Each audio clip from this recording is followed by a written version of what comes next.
तो भगवान शिव जी से पूछा कि स्वामी जी बतलाइए कि यह विमान किस ओर जा रहे हैं और क्यों जा रहे हैं। भगवान भोलेनाथ जी कहने लगे, हे देवी सती, यह विमान आपके पिता के यहाँ पर एक बहुत बड़ा विशाल यज्ञ का आयोजन हो रहा है और उस आयोजन में उन्होंने समस्त देवी और देवताओं को निमंत्रण भेजा, लेकिन आपके लिए नहीं बुलाया।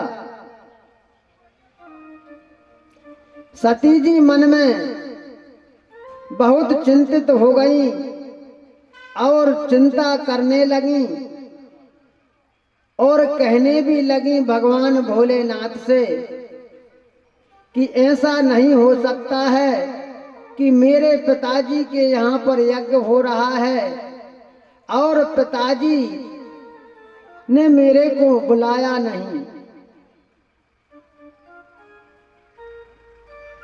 भगवान भोलेनाथ जी फिर पुनः समाधि में बैठ गए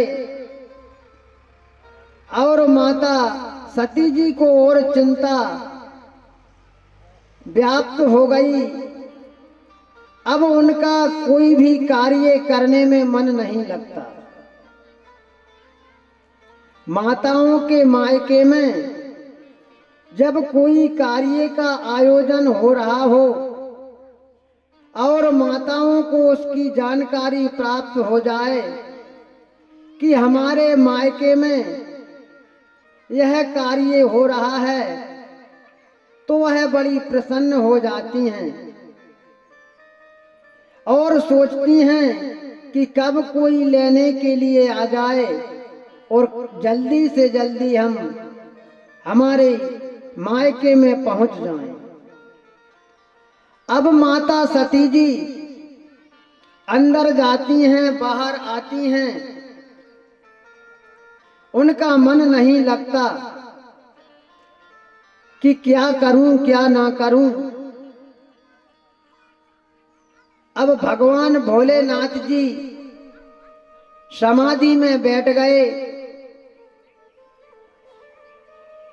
और माता सती जी जब आती हैं तो भगवान भोलेनाथ जी नेत्र बंद कर लेते हैं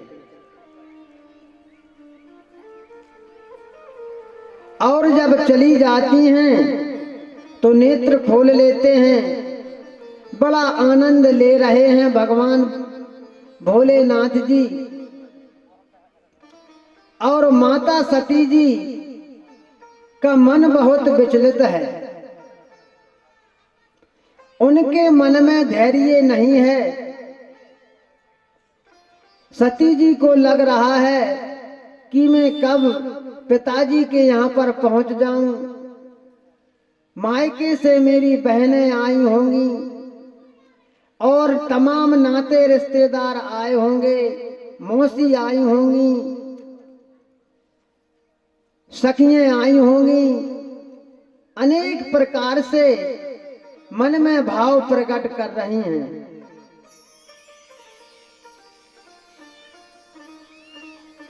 अब हाथ जोड़ करके भगवान भोलेनाथ से प्रार्थना करती हैं, नृता बसाने नटराज राजो ननादि ढक्काम नव पंचबार उद्धत्तु कावासन कादि सिद्धा तद्मर्षे शिव सूत्र जालम। हाथ जोड़ करके प्रार्थना करती हैं, कहती हैं, हे स्वामी, मेरे पिताजी के घर इतना बड़ा कार्य हो रहा है और पिताजी ने सूचना तो अवश्य दी होगी, ऐसा हो नहीं सकता है। मेरी माताजी ने अवश्य बोला होगा कि सती को भी निमंत्रण भेजो। आचार्य सुखदेव जी कहते हैं, हे परीक्षित, माता सती का मन एकदम इस प्रकार से भटक गया कि पिताजी के घर के अलावा उनके मन में और कोई ही बात नहीं है। भगवान शिव जी से प्रार्थना की, उनको समझाया। अब भगवान शिव जी कहते हैं, हे देवी सती, आपके पिता के घर यज्ञ हो रहा है और आपके पिताजी ने आपको निमंत्रण नहीं भेजा। अब आपको बगैर निमंत्रण के जाना है तो आप चली जाइए। सती जी कहती हैं कि भगवान, ऐसा नहीं हो सकता, मेरे पिताजी ने अवश्य निमंत्रण भेजा होगा।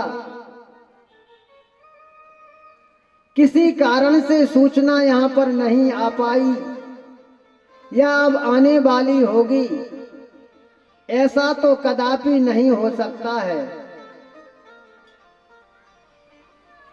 भगवान शिव जी को अनेक प्रकार से माता सती जी ने प्रसन्न किया।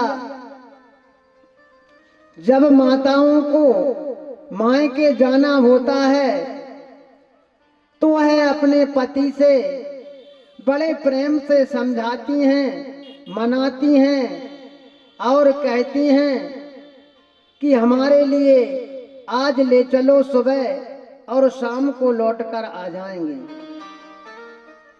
बड़े भाव से, बड़ी प्रसन्नता के साथ में कहती हैं। अब माता सती जी भी उसी प्रकार समझा रही हैं। भगवान भोलेनाथ जी बड़ा आनंद ले रहे हैं।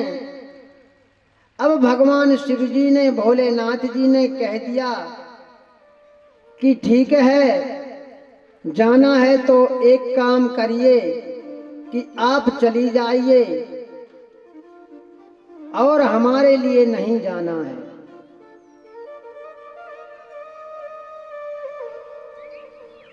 अब माता सती जी कहती हैं कि स्वामी जी, मैं जब अकेली जाऊंगी तो बहनें देखेंगी, सखियां देखेंगी कि सती तो अकेली ही आ गई। भगवान भोलेनाथ जी कहते हैं कि आपके पिताजी से तो जब से मेरी शादी हुई है, विवाह हुआ है, तभी से उनसे नहीं बनती है। ऐसा करिए कि मैं आपके साथ में कोई दूत के लिए भेज देता हूं या नंदी श्रृंगी के साथ में आप चले जाइए। अब माता सती जी नंदी पर सवार होकर के और दक्ष प्रजापति जी के यहाँ पर चल दिए और धीरे धीरे वह पहुंच गई। अब उनकी बहनें अनेक प्रकार से हास्य विनोद करती हैं कि लो सती के लिए तो निमंत्रण भी नहीं भेजा, ना किसी ने बुलाया, यह तो बगैर बुलाई आ गई।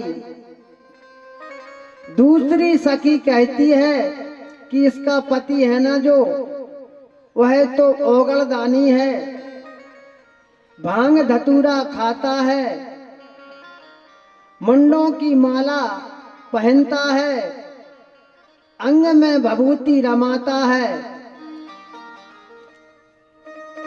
इस प्रकार से सखियां अनेक प्रकार से महारानी सती जी से